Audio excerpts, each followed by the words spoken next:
Today, we celebrate the triumph not of a candidate, but of a cause.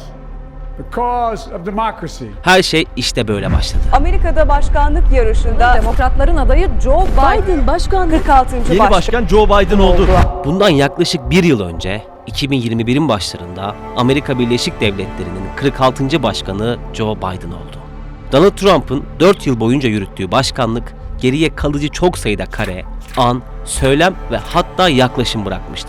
When do we beat Mexico at the border? They're laughing at us. They're bringing drugs, they're bringing crime, they're rapists, and some, I assume, are good people. Dünya tarihinin en farklı politikacı figürlerinden biri gidiyor, yerine 80 yaşına yaklaşmış, siyasi hayatı boyunca çok sayıda gaf ve hatta sorunlu süreçte anılmış bir başka siyasetçi geliyordu. Bu seçim, Amerika Birleşik Devletleri kadar dünyayı da derinden etkileyecek bir sürecin başlangıcı oldu. Ama söz konusu değişikliği yalnızca isimler özelinde değerlendirmemek lazım. Donald Trump, Joe Biden değişikliği yaşandığı sırada Amerika Birleşik Devletleri daha önce yaşamadığı sıkıntıların tam ortasındaydı. Senato baskınının üzerinden sadece birkaç hafta geçmiş, pandemiyi en ağır şartlarda yaşayan bir ülkeye harika işler yapma vaadinde bulunan, çok da genç sayılmayacak bir adam henüz başlangıç sürecinden itibaren tartışılmaya başlanmıştı. Peki bu şekilde başlayan başkanlık yolculuğu bir yıl içerisinde nasıl ilerledi, nereye ulaştı?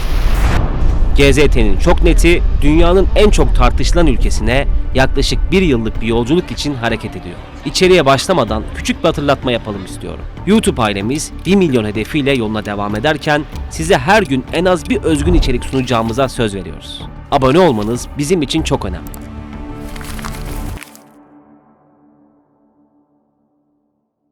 Joe Biden'ın başkanlık serüveni 80 milyon gibi hiç de azımsanamayacak bir oy oranıyla başladı. Bu tarihteki tüm başkanlardan daha fazla sayıda oy alması anlamına geliyordu. Seçime katılanların %56'sı onu desteklemişti.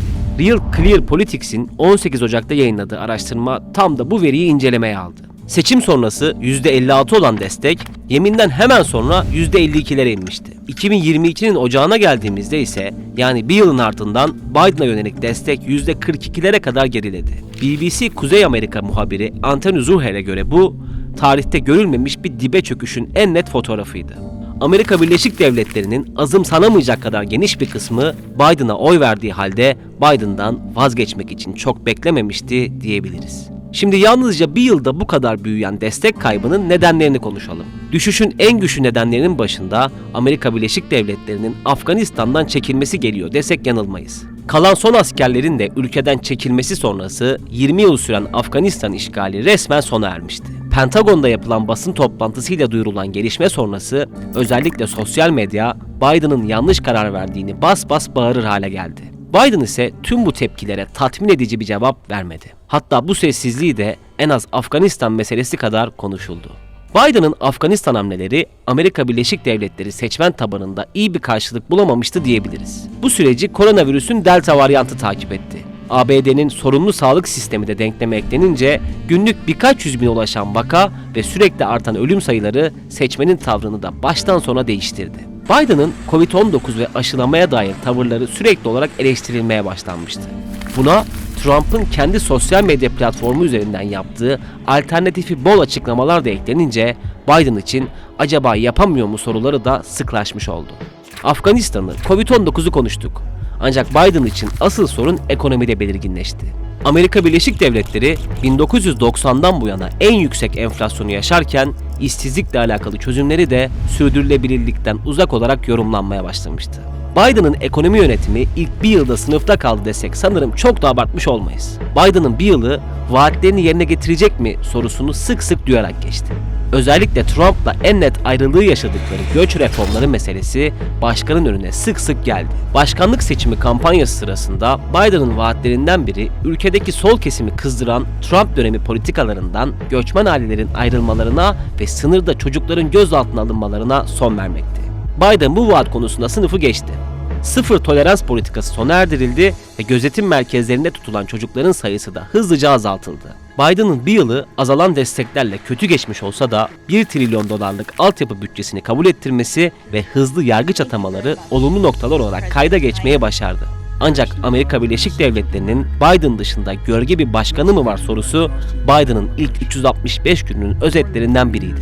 Başkan yardımcısı Kamala Harris'in Biden'ı net biçimde yönettiği ve ülkenin gerçek karar vericisi olduğu söylentileri hiç azalmadan devam etti. Özellikle Amerikan medyası Harris'i yalnızca bir başkan yardımcısı olarak değil, geleceğin başkanı olarak sunmakta ısrarcıydı.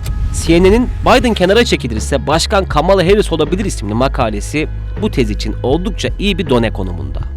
Harris'in hatta Biden'ın sık sık yaşanan dil sürçmeleriyle Harris'i ABD başkanı olarak tanımlamaları da Biden döneminin tek bir başkanı olmadığını söylüyor gibi. 46. Başkan Joe Biden'ın fırtınalı sayılabilecek bir yılını detaylıca konuştuk. Ancak asıl büyük olay bu bir yılın sonunda koptu. Tüm dünya bir sabah Rusya ve Ukrayna arasında başlayan savaşa uyandı. Tabii bir dünya savaşı söz konusu olduğunda Amerika Birleşik Devletleri'ni denkleme katmamak pek mümkün değil. Joe Biden da savaşın başından itibaren sık sık kamera karşısına geçti. Ancak Rusya'nın işgali karşısında Ukrayna'nın yanında tavır alan Amerika Birleşik Devletleri'nin asıl amacının ne olduğu masadaki önemli sorulardan biriydi. Hala da öyle. Tarih boyunca özellikle Orta Doğu'da Rusya'nın bugün Ukrayna'da başlattığı işgalleri başlatmasıyla tanınan bir ülke Rusya'ya demokrasi ve insan hakları dersi vermekten geri durmuyordu. Biden'ın Rusya için kurduğu cümlelerin tamamında özneleri değiştirip Rusya yerine ABD koysak herhalde kimse bu cümle saçma oldu demeyecektir. Biden'ın bu ikiyüzlü olarak değerlendirebileceğimiz tutumunu yaptırımlar meselesi takip etti. Amerika Birleşik Devletleri Başkanı Rus oligarkların tüm mallarına el konulması için en güçlü girişimleri başlatan siyasi figür olarak kayıtlara geçti. Biden'ın bu hamlesindeki asıl amacın Rus ekonomisinin Rusya dışındaki tüm hamlelerini ABD saflarına katmak olduğunu konuşmayan yok. Yani Biden, Rusya-Ukrayna savaşının en karlı tarafı olmak için yoğun biçimde çalışmaya devam ediyor. Önemli toplantılar esnasında sık sık uyuyakalan, uçağa binerken yaşadıklarıyla milyonlarca kez izlenen, sağlık sorunlarıyla alakalı hemen her hafta yeni analizlerle karşılaştığımız ABD'nin son başkanı Joe Biden. Biden'a ilk bir yılı için karnesini ABD seçmeni verecek olsa da biz de GZT Haber Merkezi'nden bir son durum bilgilendirmesi yapmak istedik. İçeriğimizi John Perkins'in Bir Ekonomik Tetikçinin İtirafları kitabından bir alıntı ile bitirelim. Amerikalılar dünyanın geri kalanı hakkında fazla şey bilmez. Onların demokrasi istediği her yerde para aradığını unutmamak lazım.